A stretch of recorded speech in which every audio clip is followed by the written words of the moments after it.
Είμαι η Γεωργία και είμαι δημοσιογράφος. Συνήθως η μέρα μου είναι πολύ γεμάτη. Οπότε το να προσέχω τη σιλουέτα μου δεν είναι τόσο απλό όσο ακούγεται. Το πρωί ξυπνάω με το ζόρι. Ξέρω ότι το πρωινό είναι το πιο σημαντικό γεύμα της ημέρας, οπότε δεν το παραμελώ.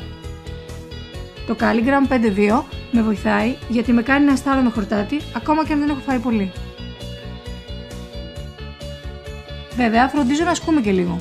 Όχι τίποτα το φοβερό, δεν υπάρχει χρόνος για γυμναστήριο. Κάνω καθημερινά διάδρομο και 2 φορές την εβδομάδα κάνω γιόγκα. Στο γραφείο οι πειρασμοί είναι πολλοί. Τις προάλλες μια συνάδελφος γιόρταζε και έφερε muffins.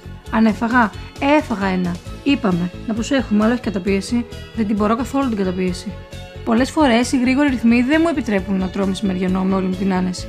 Για παράδειγμα, μπορεί να τύχει να έχω κάποια φωτογράφηση ή κάποια άλλη δουλειά για το Σαβουαρβίλ. Ο πειρασμός να πάρω 1, 2 ή και 3 τυρόπιτες είναι πολύ μεγάλος, αλλά δεν ενδίδω. Δεν το βλέπω σε καταπίεση γιατί δεν αισθάνομαι καταπίεση. Αν θέλεις να χωράσω ποιο ρούχο σου αρέσει, θέλει προσπάθεια, αλλά αξίζει. Όταν επιστρέφω σπίτι δεν σημαίνει ότι τελείωσε η μέρα, έχω ακόμη αρκετή δουλειά να κάνω. Το πιο δύσκολο είναι όταν έχω κανονίσει με φίλους για φαγητό το βράδυ. Παλιά δεν μπορούσα να κρατηθώ, τώρα μπορώ. Περίπου αυτή είναι η μέρα μου. Η πρόκληση είναι να κάνεις όλα αυτά που πρέπει να κάνεις και ταυτόχρονα να προσέχεις και τη σιλουέτα σου. Το Calligram με βοηθάει.